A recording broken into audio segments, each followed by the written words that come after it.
प्रेम से बोले शंकर भगवान की जय, मैया गौरा पार्वती की जय। हर हर महादेव, घर घर महादेव। गुरु भाई बहना, मैं एक कथा सुनाने जा रही हूँ। इस कथा को पूरा सुनिए और रहस्य जानिए। आदि नहीं आदि सुनने में शिव गुरु का अपमान होती है, पूरा सुनने में भगवान दया करते हैं, कृपा करते हैं, पुत्र की प्राप्ति होती है, सुहाग की लंबी आयु होती है, घर में सुख शांति मिलती है, घर में धन की वृद्धि होती है। इसलिए कथा को पूरा सुनिए और रहस्य जानिए। हर हर महादेव, घर घर महादेव। गुरु भाई बहना, एक गांव में एक शिष्या बहना रहती थी। शिष्या बहना रहती थी, उनका नाम निर्मला था। निर्मला दीदी जो थी भगवान के सच्चे भक्ति थी, सच्चा भक्त थी, भगवान के शरण में जाया करती थी, लेकिन खाली हाथ नहीं जाती थी। वो प्रतिदिन फूल, जल, थोड़ी सी प्रसादी और धूप लेकर मंदिर चल जाती थी। धीरे धीरे समय बीत रहा था। ओ निर्मला जी का 2 बेटा हुआ और दोनों बड़ा हो गया। 2 बहू जो थी, बहू भी आ गई, दोनों बेटा का ब्याह हो गया, दो बहू घर में आ गई। निर्मला जी जो थी, उनका समय झुक गया, अधिकार छिन गया, जो मालिकाना होता है उसके हाथ में नहीं रहा। उनके पति जो थे, निर्मला जी का पति का देहांत हो गया और निर्मला जी अपना विधवा का जिंदगी जीने लगे। अब तो वो बेसहारा हो गए, उनके पास कुछ नहीं रहा। अब बेचारी सोचती कि हे भगवान, हम तो सारा दिन आपके भक्ति पूजा पाठ करते थे और मेरे पास 1 रुपया नहीं है, 1 फूटी कौड़ी भी नहीं है। आपके पास कैसे हम धूप दीप नैवेद्य लेकर जाएंगे।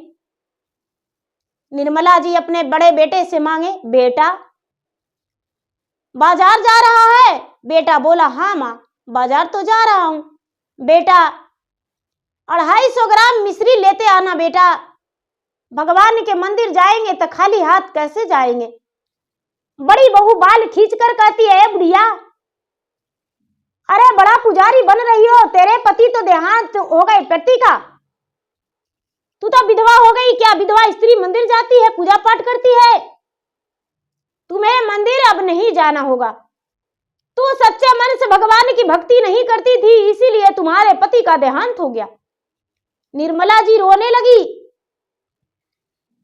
गंगा जमुना अपने आंखों से बहाने लगी, आंचल उनका भींज गया।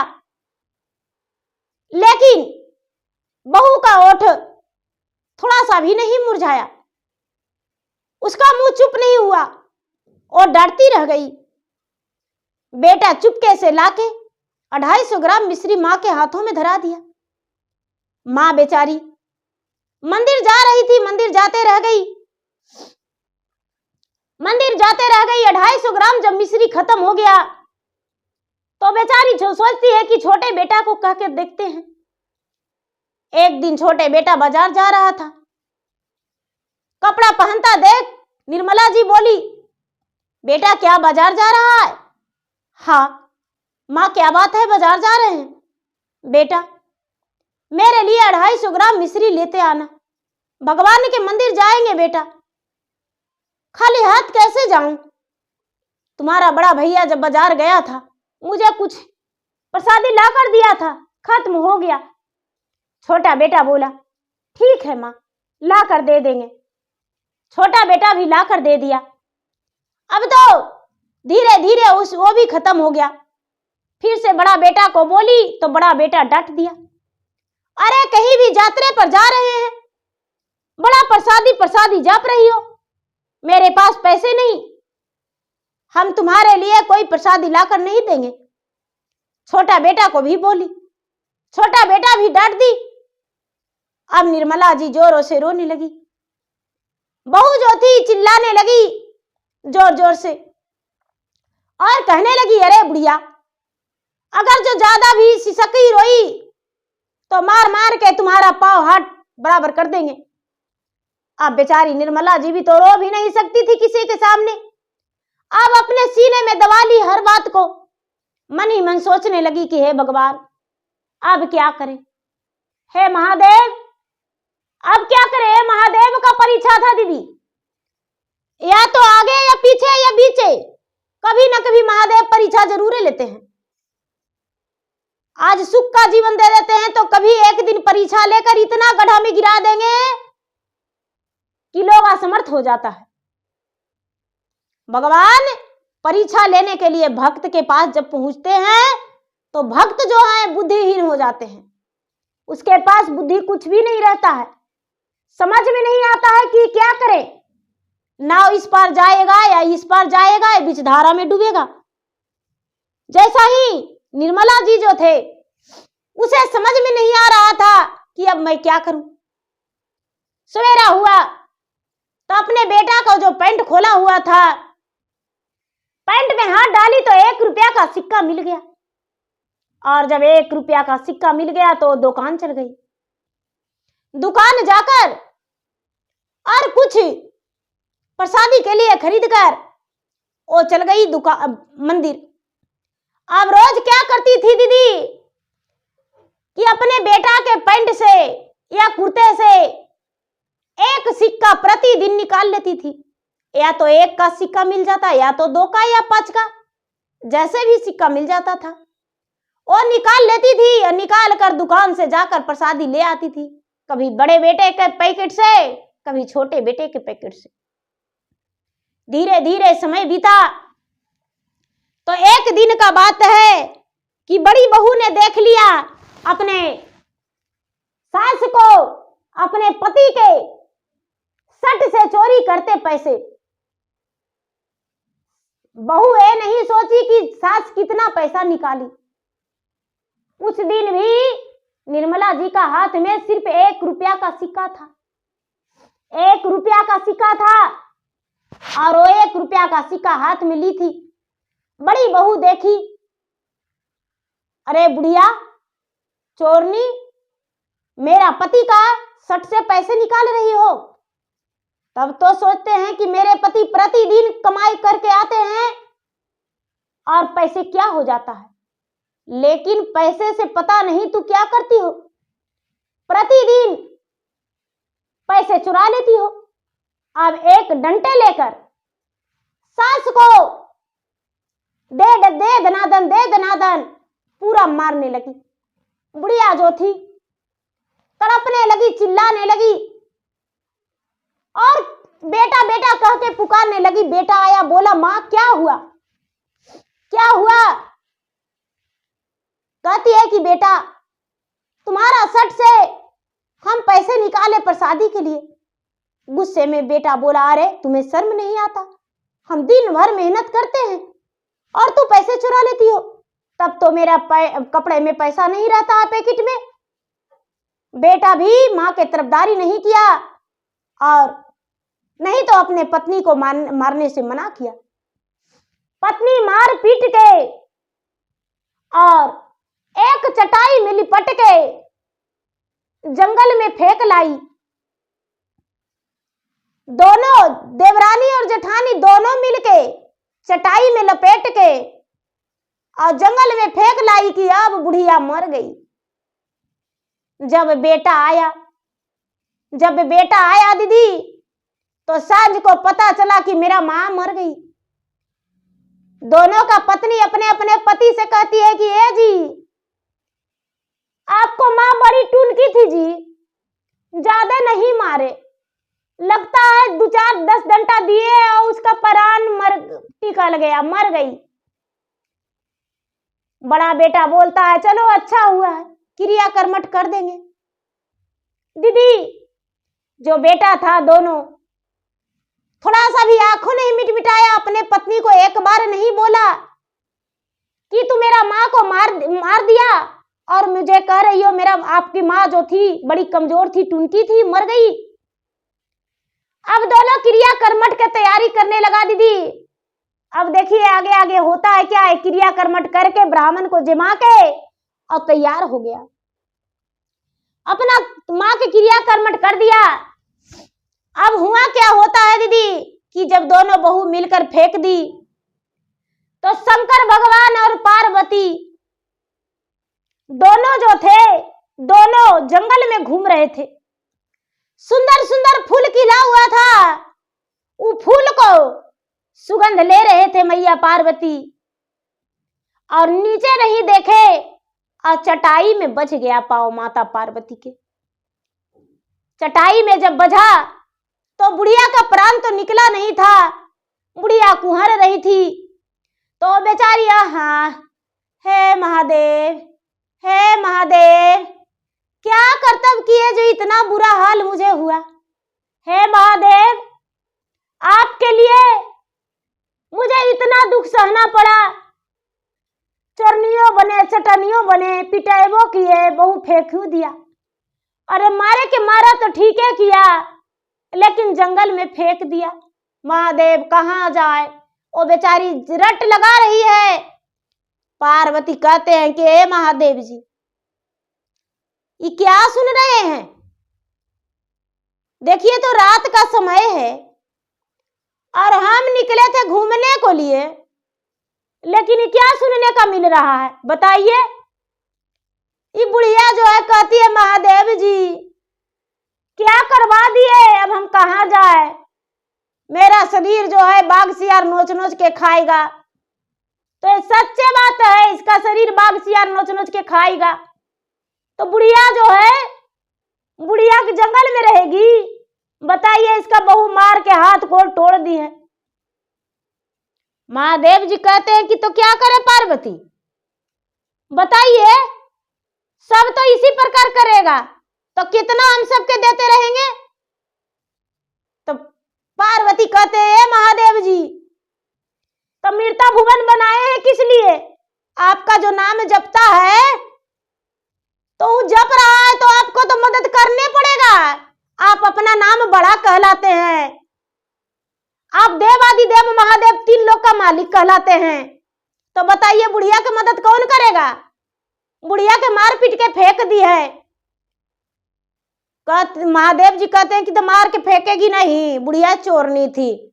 पार्वती कहते हैं तो किसके लिए चोराती थी, आप ही को लिए ना। कहती अच्छा तो ठीक है, देखिए आगे आगे होता है क्या।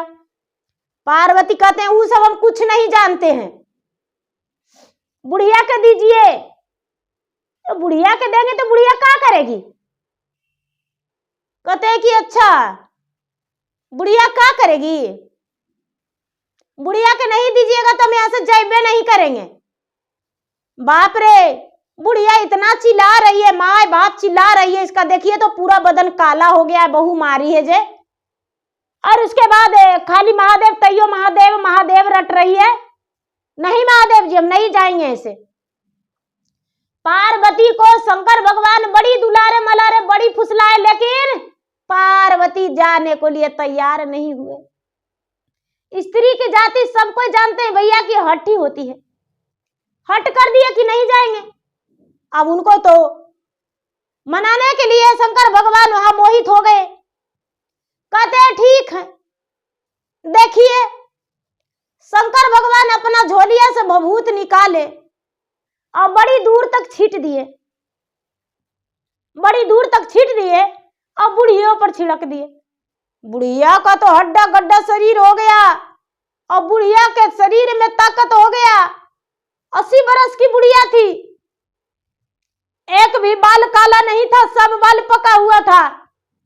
बुढ़िया तुरंत उठ के बैठ गई और शंकर भगवान और मैया पार्वती दोनों अंतर्ध्यान हो गए। बुढ़िया जो बाहर निकली तो देखती है कि अरे कितना बड़ा मेरा सुंदर फुलवाड़ी है। अरे शंकर जी के पहले पूजा करेंगे, हमको कई दिन हो गया है पूजा कैला, पहले पूजा करेंगे हम। अब बुढ़िया सुबह होने से पहले अंधियाला था, जैसी हर हर महादेव हर हर महादेव हर हर महादेव करते करते कुएं पर गई। दतमन तोड़ के दतमन करके स्नान करके भगवान के मंदिर में हेल के 2.5 घंटा लगातार भगवान की पूजा की, भजन की, भगवान के खुश कर दी। पार्वती कहते हैं कि देखिए महादेव जी, आपका भक्ति में कितना शक्ति है। ये बुढ़िया जो है, चलने का ताकत नहीं था, बोलने का, लेकिन देखिए 2.5 घंटा लगातार आपको नाम जापी है। देखिए, धन तो आप पापियों को देते हैं और पुण्य के भी देते हैं। पुण्य के दिए तो आपका नाम जप रहा है, पापी के दीजिएगा तो दारू, मुर्गा, खस्सी, बकरी खाएगा। आइए देखिए, भगवान है कुछ नहीं बोले, मुस्कुरा गए। बुढ़िया जो थी अब प्रतिदिन भगवान के पूजा पाठ करती थी और भगवान के भक्ति भजन करती थी और उसी जगह पर रहने लगी। अब यहाँ क्या हुआ दीदी, अब यहाँ क्या हुआ कि देखिए, जो दोनों बेटा था, दोनों में तो बंटवारा हो गया। माँ के काम में इतना रुपया लगा, उतना लगा, हैन लगा, तैन लगा, करने लगा और दोनों बेटा में बंटवारा हो गया। अब बंटवारा जब हो गया दीदी, तो धीरे धीरे दोनों बेटा का धन संपत्ति सब तहस नहस हो गया। दोनों आपस में प्रतिदिन लड़ाई झगड़ा करने लगा। नहीं उसको वो देखना मांग रहा था, नहीं उसको वो देखना मांग रहा था। अब क्या करता, दोनों बेटा त्राही त्राही हो गया, नहीं खाने का ठिकाना और नहीं पहनने का ठिकाना। अब जो बड़का बेटा है वो कहता है अपना पत्नी से कि अरे हम परदेश जा रहे हैं। पत्नी कहती है जी आप परदेश जाइएगा तो हम घर में क्या करेंगे, झाल करताल बजा के भगवान के पूजा पाठ करेंगे? नहीं नहीं, हम हूं घर में नहीं रहेंगे, घर में रह के क्या करेंगे, हमको भी साथे ले ले चलिए। अब दोनों बेटा दोनों बहू उसी तरह परेशान थे, घर में गांव में जिसका मजूरी बन कर रहे थे। अब बड़की बहू किसी के घर थरिया लोटा करने लगी, छोटकी बहू झाड़ू पोछा करने लगी, बड़ा बेटा किसी के घर मेहनत मजदूरी करने लगे। लेकिन बड़ी बहू जो थी, जिसके घर थारी लोटा करती थी, झाड़ू पोछा छोटकी करती थी, बिना 4 बात कहे भोजन नहीं देते थे। धीरे धीरे समय बीत रहा था, 1 साल 2 साल बीता। जब 1 साल 2 साल बीता तो बड़का बेटा जो था वो बोला कि देखो अब यहाँ रहने से कोई फायदा नहीं है, हम परदेश जा रहे हैं, हम परदेश जाएंगे और परदेश जाके और कुछ रुपया कमाएंगे। छोटका बोला ए भैया, माँ जब से मरी है भैया घर में दरिद्रा के बास हो गया है। ए भैया हम लोग दोनों भाई चलो परदेश, दोनों भाई चलो परदेश भैया, और परदेश में रहेंगे। दीदी जाके परदेश दोनों भाई रहने लगा, कमाने लगा, खाने लगा। साल 2 साल बिता दिया और साल 2 साल के बाद जब लौटने लगा तो उसी रास्ते से लौटने लगा, उसी रास्ते से लौटने लगा।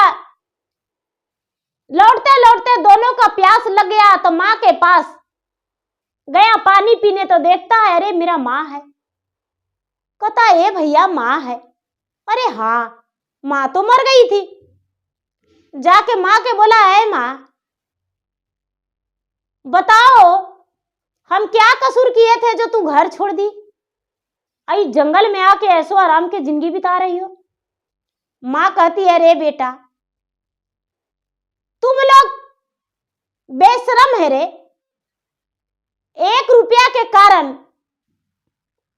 तुम्हारा पत्नी उतना मारी, लेकिन तू एक बार नहीं बोला कि माँ 1 रुपया निकालती थी तो क्या हो गया, अपने पत्नी को और बहकावा दे दिया और तूने भी 10 बात सुना दिया। बस तुम्हारा पत्नी मार के दोनों मिलके फेंक गई जंगल में, तब हम यहाँ रहे। सब महादेव का दिया हुआ है बेटा, मुझे महादेव जी दिए हैं सब धन संपत्ति। बेटा कहता ये माँ ये धन के मोटरी ही रख देते हैं और तुम्हारा बहू के भी ले आते हैं माँ। नहीं बेटा हमको बहू का ऐशो आराम का जिंदगी नहीं चाहिए मेरा बहू के हाथ से। नहीं बेटा बहू के मत लेने जाओ। बोला नहीं माँ आते हैं बहू के लेकर माँ। दीदी दोनों बेटा जो था घर गया तो देखता है अपने अपने पत्नी को पागल रूपी वहां घर में है। कहा कि अरे जिस माँ को तूने मार के निकाल के फेंक दी थी वो तो ऐशो आराम की जिंदगी बिता रही है, जंगल में उसका बहुत बड़ा सुंदर घर बन गया है और वो तो बड़ी खुशी से रह रही है। दोनों बहू कहती है जी हम चलेंगे जी, चलिए न जी माँ के पास जी। दोनों बहू आई तो माँ अपने सास के पाँव में लटक गई।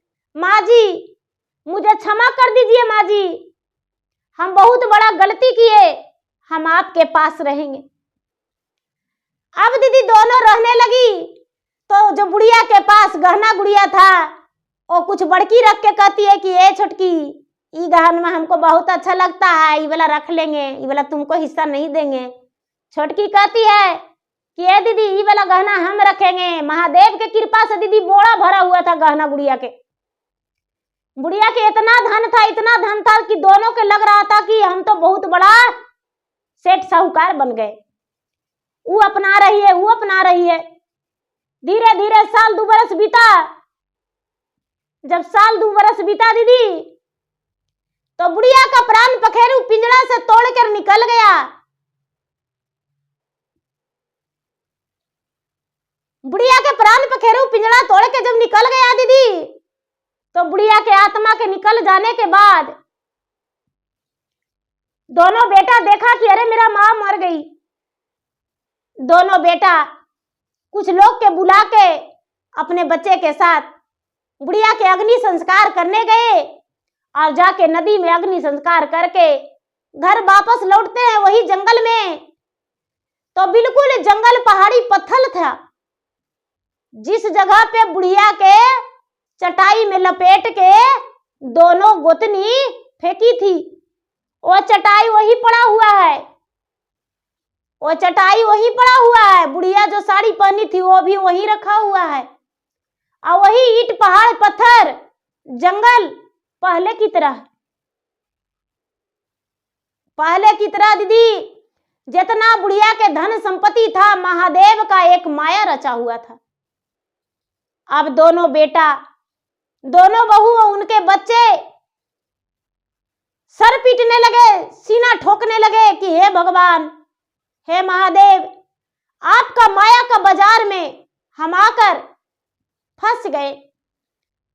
बड़की कहती है कि कितना मनी गहनमा हम कह रहे थे कि सब हम रखेंगे। छोटकी कहती है ये सब हम रखे थे दीदी, एक को सब देखिए ना पत्थर हो गया, सब पत्थर हो गया। अब क्या करे दोनों बेटा दोनों बहू। घर आए दीदी, 2 साल बिता चुके थे ऐशो आराम के जिंदगी में दोनों रहे। जब घर आने के बाद लोग से बताए कि देखिए हम सबसे झूठ बोले थे, हमको माँ अब मरी है, हम इतना दिन अपने माँ के पास रहे। बहू कहती हम सास के पास रहे, हम जो करनी किए वो फल पाए और क्या बतावें। हम जो गलत किए थे वो गलत का परिणाम मुझे मिल गया। बुढ़िया के क्रिया कर्मठ करके और दोनों बेटा अपना दुखी जीवन बिताने लगे। जो बहू थी, बहू भगवान के ध्यान धरने लगी, भगवान के थोड़ा थोड़ा पूजा पाठ करने लगी, लेकिन दोनों का जीवन में बहुत दुख आया क्योंकि बुढ़िया के दोनों बहू बड़ी कष्ट दी थी। तो लोग कहते हैं दीदी कि माता पिता को जो दुख देते हैं उसे भगवान जरूर दुख देते हैं। भगवान जो दुख देते हैं समझ में लोग के नहीं आता है, लेकिन भगवान करने का फल सजा जरूर देते हैं। तो भैया दीदी, मेरा वीडियो अच्छा लगे तो मेरा वीडियो को लाइक करें, शेयर करें। चैनल पर यदि नए हैं तो चैनल का सब्सक्राइब करें, बेल आइकन घंटी को दबाएं, जो कि मेरा वीडियो का नोटिफिकेशन सबसे पहले आपके पास जाए, आप मेरा वीडियो सुन सके। देखिए दीदी भैया, सबसे पहले तो ये ध्यान देना चाहिए कि मेरा माँ ये है और माता ने मुझे 9 महीना ओद्र में रखी है, दूध पिलाई है, पोसी है, पाली है, पढ़ाई है, लिखाई है। तो भला इसके साथ हम इतना अन्याय कैसे कर सकते हैं? यदि इसके साथ अन्याय करेंगे तो मेरा बेटा भी मेरे साथ अन्याय करेगा, कभी न्याय नहीं कर सकता है। तो ये चीज जिसके पास समझ हो जाएगा माता पिता को, सास ससुर को कभी दुख नहीं देंगे। और सबसे पहले तो होना चाहिए कि इनके जरिए हम यहाँ खुश रह रहे हैं, ये चीज तो लोग भूल ही जाते हैं। तो दीदी मेरा प्रणाम, धन्यवाद। हर हर महादेव, घर घर महादेव।